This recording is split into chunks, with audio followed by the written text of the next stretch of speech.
Hello YouTube, Deep South here. Happy Thanksgiving weekend. Today I'm going to show you how I smoke a turkey every Thanksgiving and also for Christmas. I wished I could have done this video earlier so you could have done it for Thanksgiving if you wished, but that's the way it happens.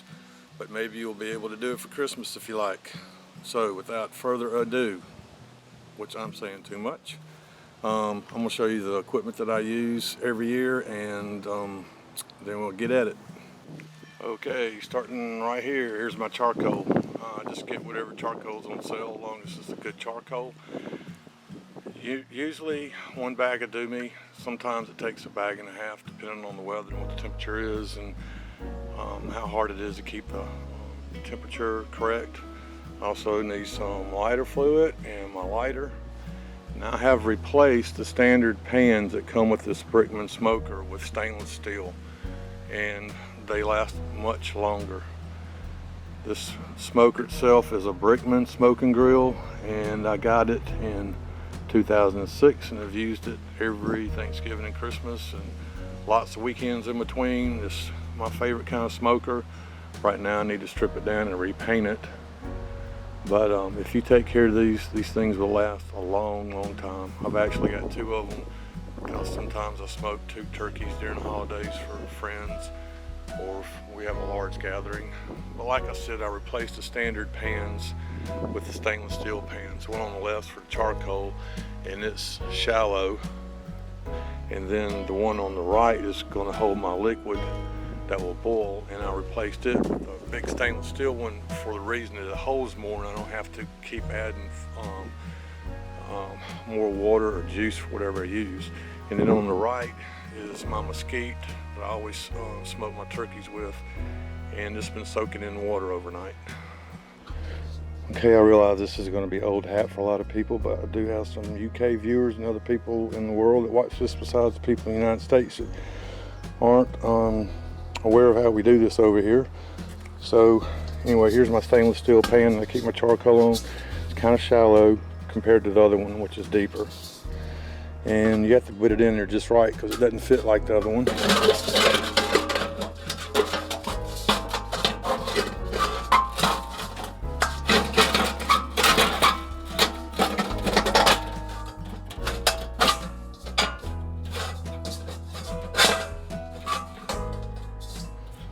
Alrighty then.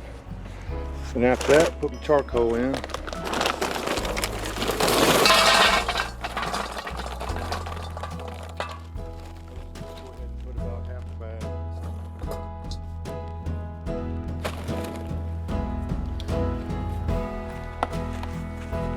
And I do use a lot of lighter fluid just to get it started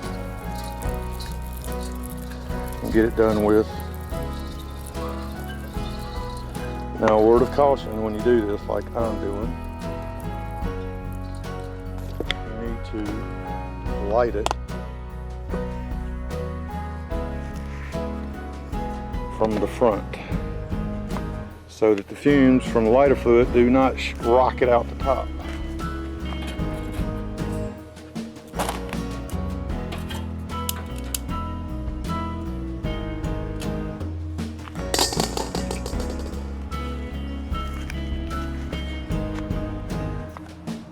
Alright, while that's getting going, I'm gonna go in and get ready with the turkey. Alrighty then, I've already prepped the turkey. One hint or reminder, be sure you get all the stuff out of the center, like the giblets and the neck. I have been in a hurry and smoked the whole turkey and forgot about that, which is hard to do if you do this right, but if I can screw up, I'll do it. Okay, so turkey is prepped, it's cleaned, washed. This one actually comes with a thermometer, and what I'm using is Cajun Injector. This is Creole butter. This is my favorite. You can get it in different flavors. I think they got garlic butter and all kinds of other stuff. This is my favorite. The garlic butter kind of leaves like a black line in it. It's kind of unappealing to the eye, even though it tastes great. But I don't need the garlic because I'll be using garlic in here anyway.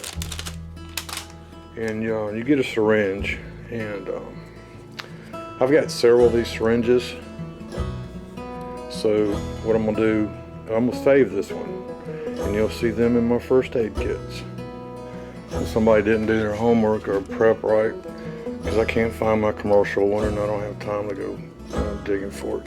Anyway, so I'm gonna go ahead and use this one. But these are excellent if you have one of the commercial grades, or if you save the one from previous, to put these in your first aid kits for irrigating wounds. Fill it up with saline, and then wash the wounds out.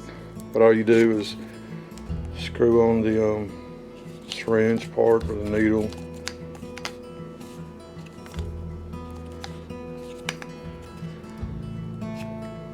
Take the little tip off, it protects it. Make sure your marinade is shaken very well. Now you can also do this the night before and have this marinating overnight if you like. I've done that. Really can't taste that much difference. Fill your syringe up.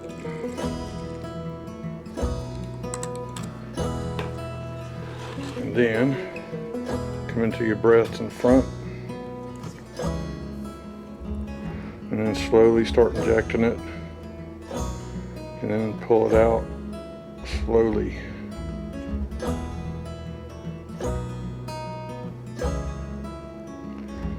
If you see it starting to bubble up under the skin, it means the marinade is getting between the skin and the meat. So just go back and push some more in there, kind of like angle it at different angles.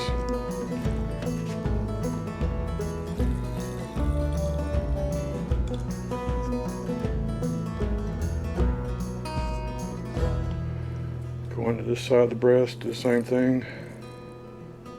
Pull out slow. And kind of hit it at different angles.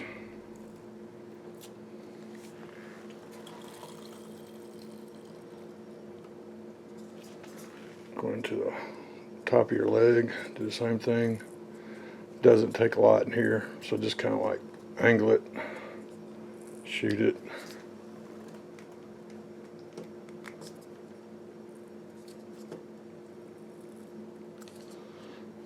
And then use the other one, half of it for the other leg.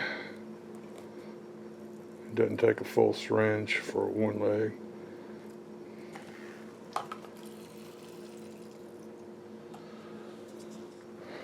So then go in from this side and do the same thing. And just start kind of jabbing it around in different angles.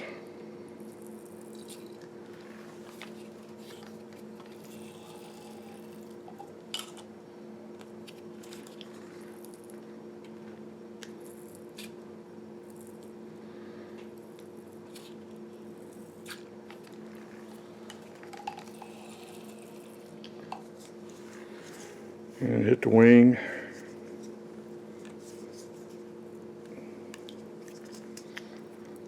Which can be a bit of a problem sometimes. It doesn't take much in there. Hit the other wing. Another thing I do is I keep a sink full of hot water, hot soapy water, because your hands get all messy and stuff like that. And I like keeping really clean hands when I do this.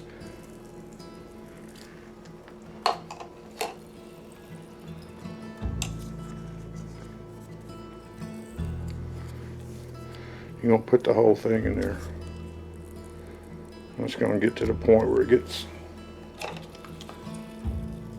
so full you're not going to be able to put any more in there, and just keep seeping out. That's when you know you're about there.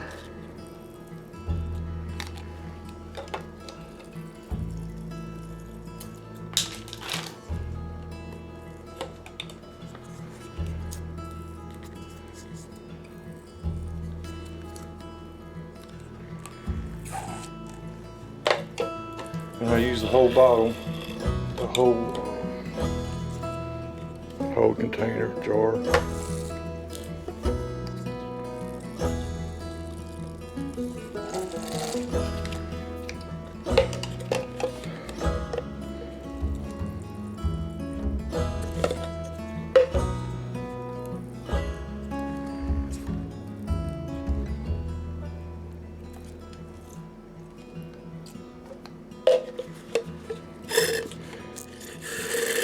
And that's it.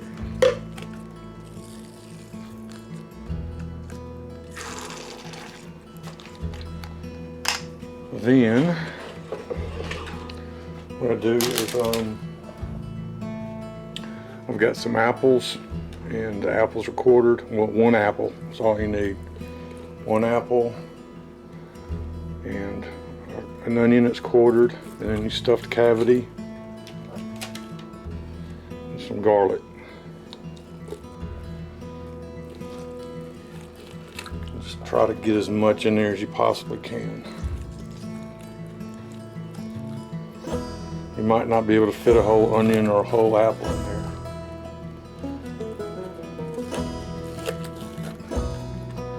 That's okay. But you can easily squeeze the garlic up in the spaces between them. The garlic really doesn't even need to be peeled, but I'd do it anyway.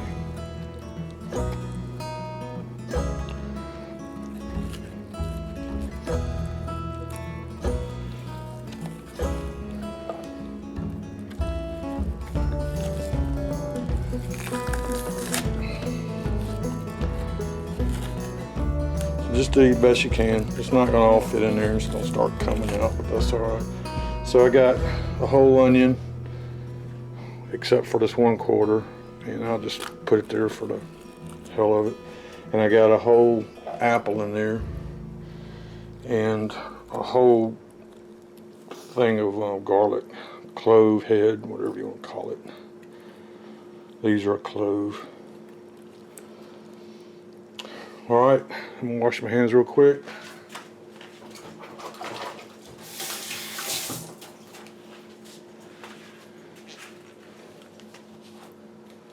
And then the last thing I do is I put Tony's on it. The skin's gonna dry out anyway from the smoking, so the salt in here is not gonna really hurt it. And it will give it a little bit extra flavor. Put the Tony's on there. And then just kind of rub it in.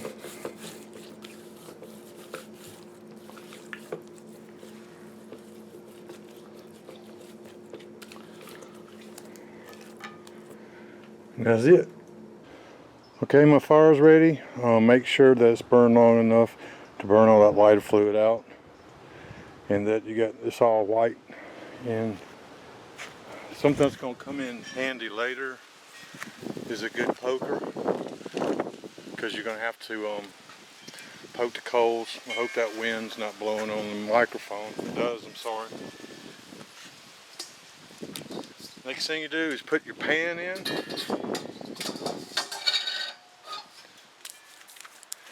And I add 2 quarts apple juice. And the way I buy this, it comes in 2 of these. You get a pack of 2.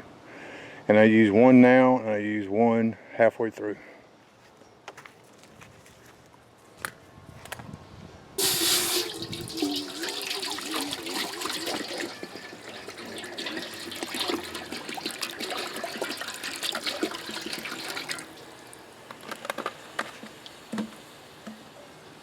And then you add water.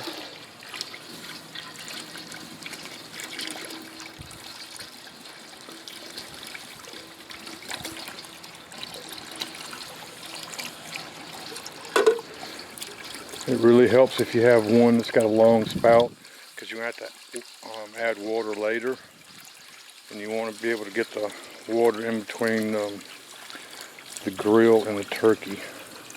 So one with a spout really helps.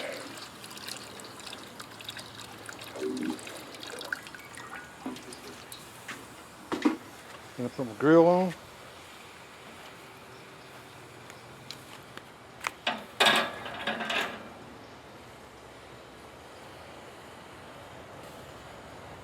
my turkey on.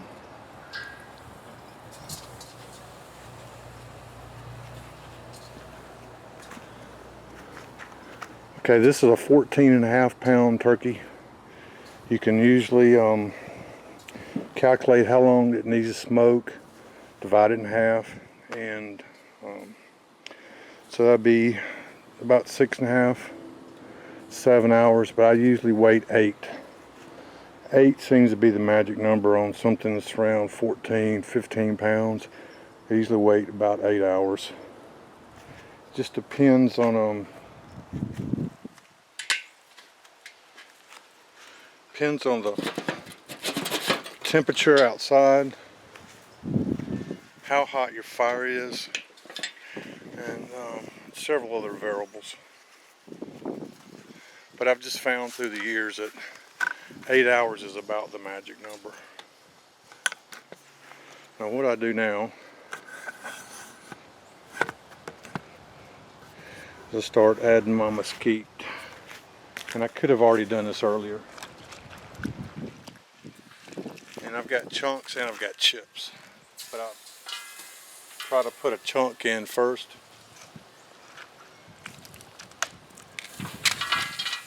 And a handful of chips. A handful of other chips. And I close it.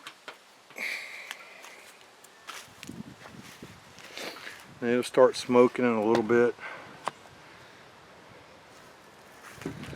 And what I do is usually this day, Wednesday, I take off before Thanksgiving so I can smoke the turkey. And I'll work in the yard. And I'll watch it. I'll watch the temperature because it's got warm on both sides. And it's also got ideal, and I'll make sure that it stays in ideal. If I've got it right, it's usually to the right of ideal, which means it's getting hot. The first 2 hours is really when your turkey's getting smoked.